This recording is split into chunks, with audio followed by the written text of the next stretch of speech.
আপনার মুখে তো শুনছিলাম যে প্রেম করলে নাকি সাহস বেড়ে যায়। আপনি কাজ তো করতেন হচ্ছে ইটের ভাটায়, বিয়ে করছেন চেয়ারম্যানের মেয়েরে।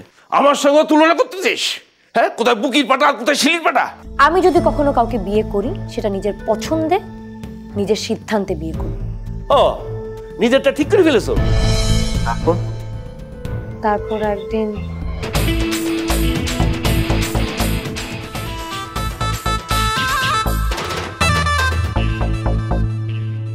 এই মামা ভাত দাও তো।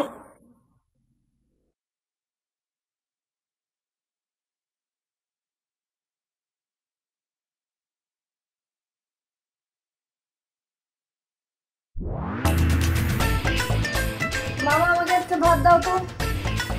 কি ব্যাপার, আপনি আমার পেছন পেছনে আসছেন কেন? আমি কোথায় আপনার পেছন পেছন আসলাম? আমার ক্ষুধা লেগেছে, আমি ভাত খেতে এসেছি। কি নাম আপনার? পারিয়া। আসল না বানানোর নাম? আসল। এসব খারাপ জায়গায় কি করেন আপনি? আমি তো আপনাকে আমার গল্পটা বলতেই চাচ্ছি, আর আপনাকে শুনতে চাচ্ছি না। বলেন শুনি। আমার মেয়ে ওই ছেলের সঙ্গে কি করে প্রেম করে সেটা তোমার মাথায় আসে না। তোরা কি করিস, খেয়াল রাখতে পারিস না? আপনার কোটি কোটি টাকার সম্পত্তির খেয়াল রাখবো, এদিকে আপনার পেয়েরও খেয়াল রাখবো। হ্যাঁ, আমার মুখে মুখে কথা বলিস? এই ভাত খাইস নে, টাকা দিই নে। ছেলের নাম কি? আদিল হোসেন। আদিল হোসেন মানে আমাকে মইনুলের ছেলে? হ্যাঁ। করে কি? বাদাইম্মা কবিতা লেখে। কবিতা? কবিতার ভেতরে বলিয়ে দেবো? কথাই মানে এত বড় সাহস, আমার মেয়ের সাথে প্রেম করে? আপনার মুখে তো শুনছিলাম যে প্রেম করলে নাকি সাহস বেড়ে যায়। আপনি কাজ তো করতেন হচ্ছে ইটের ভাটায়, বিয়ে করছেন চেয়ারম্যানের মেয়েরে। আমার সঙ্গে তুলনা করতেছিস? হ্যাঁ, কোথায় বুকির পাটা আর কোথায় শিলির পাটা? আর কি করতে হবে বলেন? লাশ ফেলে দিব, ময়লা ডিপোতে ফেলবো নাকি নালায়? না না, ময়লা ডিপে ফেলিস নে। ওখানে মনে হয় এর আগে 4টি লাশ ফেলানো হয়েছে, জ্যাম লেগে যাবে। আর ওইটা তো কালাম ফেলছিল। ওই একই কথা হইলো। কালাম আমার লোক, বুঝতে পারতেছিস না কাশীনাথ? আর কি করতে হবে বলেন? কি ধরে নাকি থ্রেট ট্রেট দিয়ে ছেড়ে দিব? আমি অত কিছু বুঝি নে। ওই ছেলেরা তুই সাইজ কর, ওদের যেন আমি এই টাউনে না দেখি। যা। ঠিক আছে।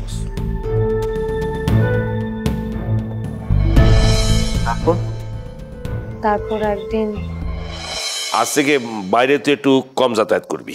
কেন? কারণ আমি তোর বিয়ে ঠিক করেছি। যে বাড়িতে বিয়ে ঠিক করেছি ওরা বড় লোক। ওরা যদি দেখে যে মেয়ে এরম পই পই করে ঘুরে বেড়ায়, তাহলে কিন্তু প্রেস্টিজের ব্যাপার। তুমি কাকে জিজ্ঞেস করে আমার বিয়ে ঠিক করেছো? আমি কি একটা বার তোমাকে বলেছি যে আমি বিয়ে করতে চাই? তোর কাছে জিজ্ঞেস করতে হবে কেন? আমি তোর বাপ, আমি ঠিক করবো কবে তোর বিয়ে দেবো। তুই তো ছোট মানুষ, আর আজ না হোক কাল তো তোর বিয়ে দেওয়া লাগবে। পাত্র ভালো পেলাম তাই ঠিক করে ফেললাম। পাত্রকে জানিস? আমার বন্ধু হারুন রশিদ, বিশিষ্ট ব্যবসায়ী, তার ছেলে। তুই তো রানীর হালে থাকবি। বুঝতে পেরেছি, তুমি তোমার বিয়ে দিচ্ছ না, তুমি তোমাকে বিক্রি করতে চাচ্ছ। বিক্রি করবো কেন? কি যাতা বলতেছিস? আর তাছাড়া বিআই ব্যবসা হয় না।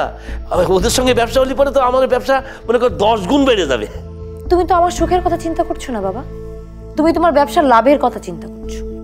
বাবা, একটা কথা আমি তোমাকে স্পষ্ট ভাষায় বলে দিচ্ছি, আমি যদি কখনো কাউকে বিয়ে করি সেটা নিজের পছন্দে, নিজের সিদ্ধান্তে বিয়ে করি। ও, নিজেরটা ঠিক করে ফেলেছো? বাবা, তোমার যেটা ভাবার তুমি ভাবতে পারো, আমি এই বিয়ে কোনোভাবেই করব না, এবং এটা আমার ফাইনাল ডিসিশন। দাঁড়া, তাহলে আমারও ফাইনাল ডিসিশন শুনে নে। এ বিয়ে হবে। এ বিয়ে না হলে আমি এই দুনিয়া ওলট পালট করে ফেলবো, বুঝিস? তোমার যা ইচ্ছা তুমি তাই করো।